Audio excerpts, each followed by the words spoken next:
বাবা, আমার কাছে কোনো টাকা পয়সা নেই, তুমি আমাকে একটু খাবার খেতে দাও।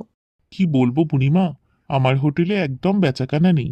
তারপর যদি ফ্রিতে খেতে দিই তাহলে আমাকে তো পথে বসতে হবে। এমন করে বলো না বাবা, তুমি যদি আমাকে ফ্রিতে ডাল ভাত খেতে দাও তাহলে আমি তোমাকে একটা জাদুর মশলা দেব, যে মশলা তোমার খাবারে দিলে অনেক ঘ্রাণ বেড়াবে। আচ্ছা ঠিক আছে বুড়িমা, আমি এখনই আপনাকে খেতে দিচ্ছি।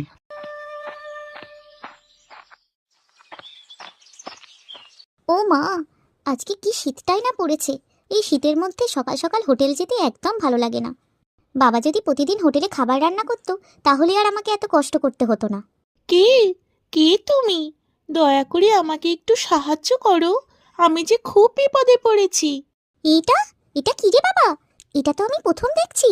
মুরগি দেখছি মানুষের মতো কথা বলছে। হ্যাঁ, আমি মানুষের মতো কথা বলতে পারি। তুমি কি আমাকে একটু সাহায্য করবে? এই শীতের ভেতরে যে আমি একদমই বাইরে থাকতে পারছি না। তুমি তো একটা মুরগি, তোমাকে আমি কিভাবে সাহায্য করব? আমাকে তোমার সাথে নিয়ে যাও। এই শীতের সময়টুকু আমাকে তোমার বাড়িতে রাখো। চিন্তা করো না, আমাকে কোনো দানা পানি খেতে দিতে হবে না, আমি নিজেই তার ব্যবস্থা করে নেব। বলো কি, শুধু শীতের সময়টুকুই থাকবে? তাহলে ঠিক আছে, চলো আমার সাথে। আজ থেকে তুমি আমার সাথেই থাকবে। তোমাকে অনেক ধন্যবাদ, তোমার এই ঋণ আমি কখনোই ভুলবো না।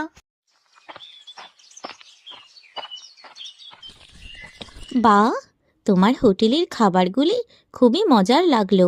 মজা হলে আর কি হবে বুড়িমা, কেউ তো আর আমার হোটেলে খেতে আসছে না। সবাই ওই কানাইয়ের হোটেলেই খেতে যায়। বুঝেছি। দাঁড়াও বাবা, আমি তোমাকে একটা জাদুর মশলা দিচ্ছি। এই মশলা যে কোনো খাবারে ছিটিয়ে দিলে তার স্বাদ দ্বিগুণ হয়ে যাবে। আরে বাহ, মশলার ভেতর থেকে কি সুন্দর ঘ্রাণ বেরিয়ে আসছে।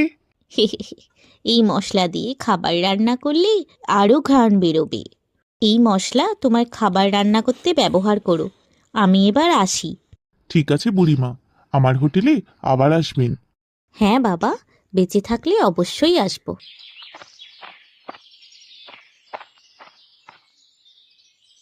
আরে টুম্পা মা, তুই এসেছিস? তোর সাথে আবার এই মুরগিটা কেন? এটাকে কোথায় পেয়েছিস? বাবা, এই মুরগিটা আমি রাস্তার ধারে পেয়েছি। এই না বাবা, তোমার মাছের তরকারি।